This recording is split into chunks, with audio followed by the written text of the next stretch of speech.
conseillère générale, Monsieur le Président de la communauté de communes, Messieurs les maires, Mesdames et Messieurs les élus, Mesdames et Messieurs, les représentants de la gendarmerie, les représentants des sapeurs-pompiers, le père Dumas ou le père Major, je ne sais pas s'ils sont là, les membres de la Pierre du Cos, Monsieur Gilles Montagnan, le conservateur de l'école de musique, Madame Fejoka et le club cuisine, Mesdames et Messieurs. Je tiens à excuser Alain Marc, Alain Fauconnier, Joël Guittard et Monsieur Bouffi, surtout, qui est hospitalisé, à qui nous souhaitons un propre rétablissement. Mais les membres de la Pierre du Cos sont nombreux pour le remplacer et le représenter. Aujourd'hui est un jour particulier, puisque nous nous retrouvons aussi nombreux pour la traditionnelle cérémonie des vœux et l'inauguration des aménagements autour de la Maison des Dolmens. Tout d'abord, je tiens à remercier Madame Frédérique Nègre, présidente du parc, Monsieur Didier Ossibal, architecte paysagiste au parc, qui ont permis, lors de la première fête du parc en septembre 2008, de lancer le projet de muret devant la Maison des Dolmens, ainsi que Didier Combré et son équipe qui ont réalisé en 2 jours un travail remarquable de muret qui nous a donné envie de continuer.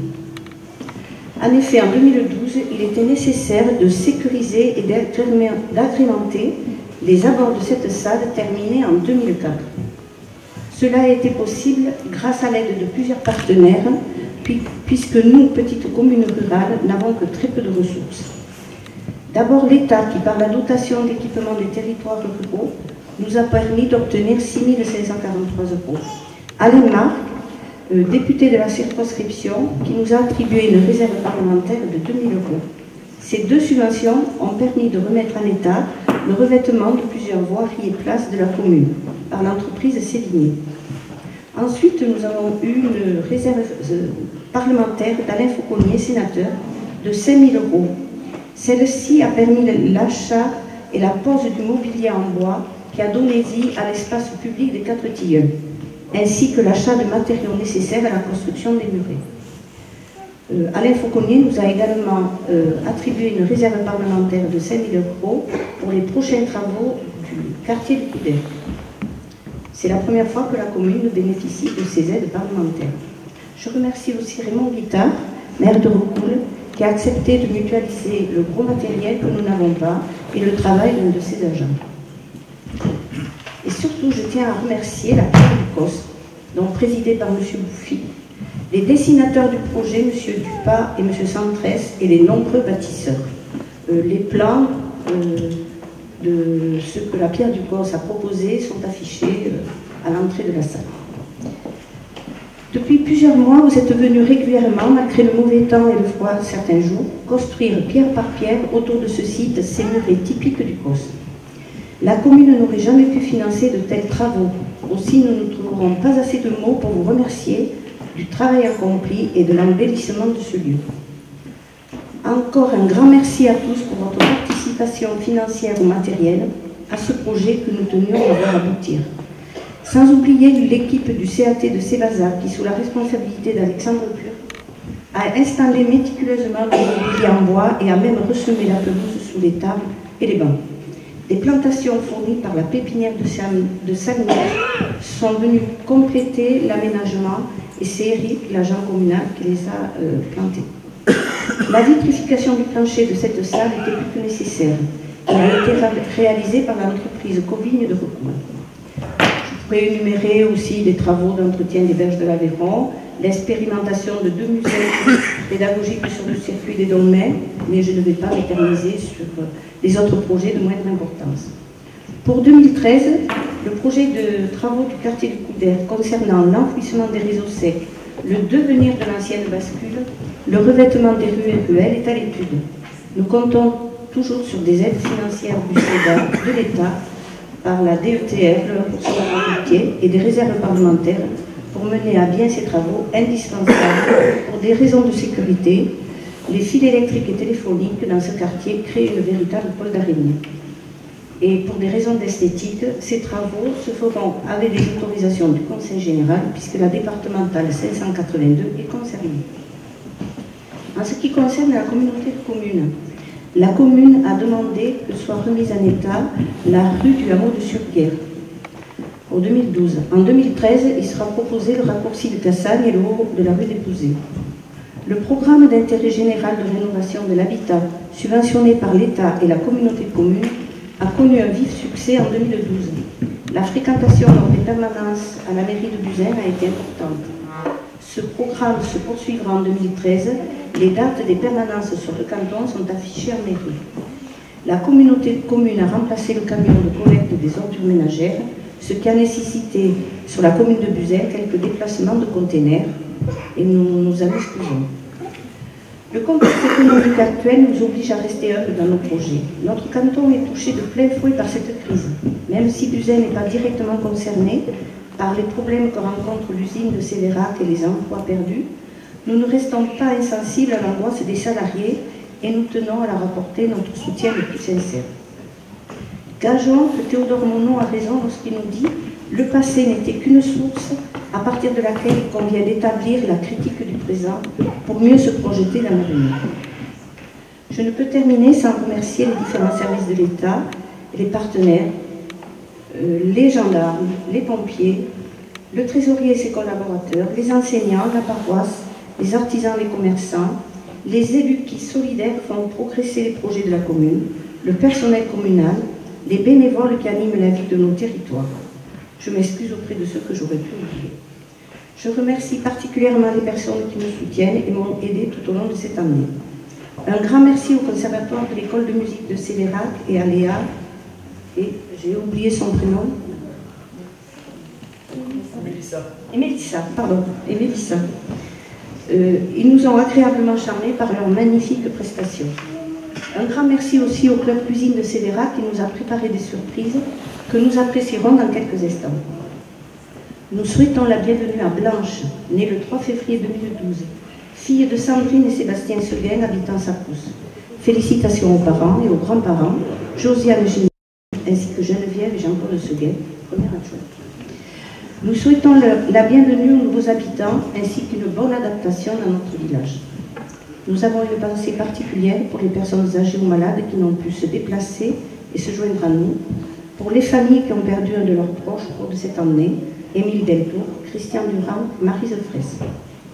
À vous tous et à vos proches, le conseil municipal et moi-même, nous souhaitons une année pleine de sérénité, de bonheur et d'harmonie malgré la morosité ambiante. La meilleure façon de réaliser ses rêves est de se réveiller. Je vous remercie.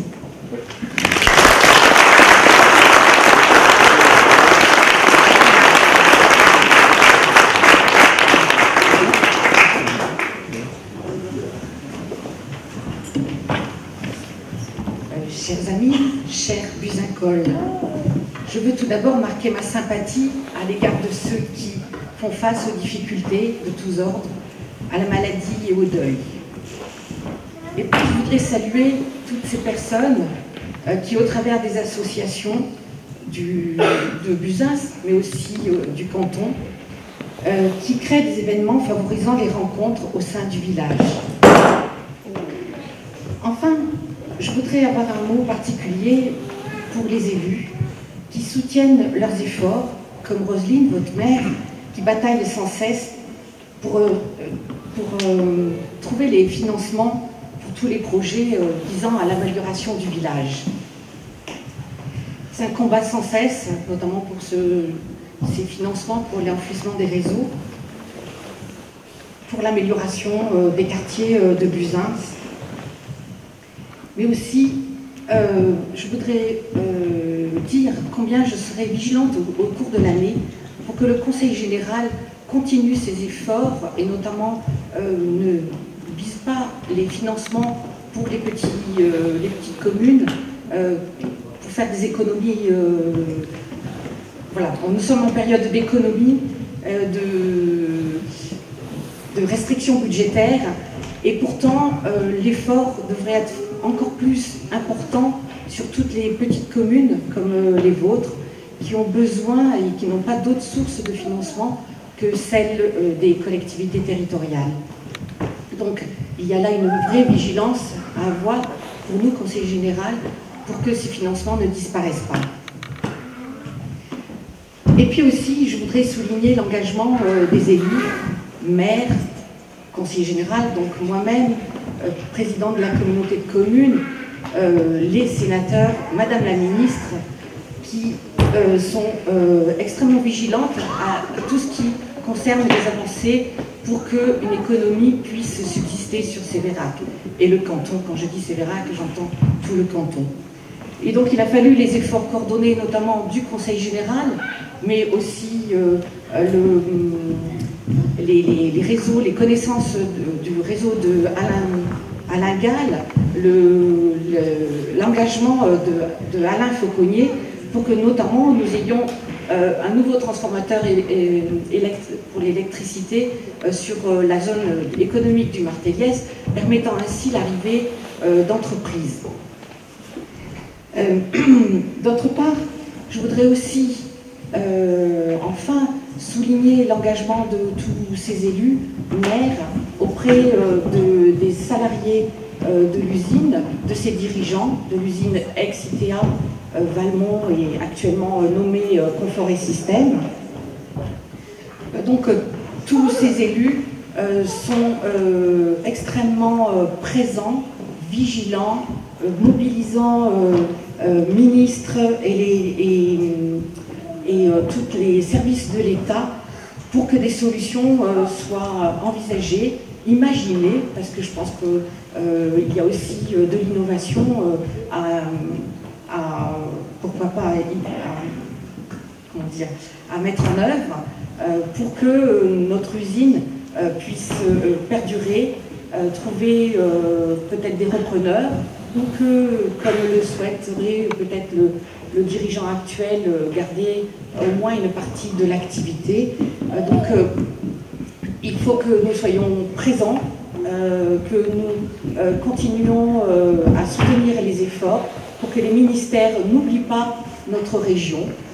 Il est absolument vital pour le Sévéraguais que cette activité se maintienne, que les salariés aussi trouvent des solutions pour ceux qui n'auront pas, hélas, le maintien de l'emploi.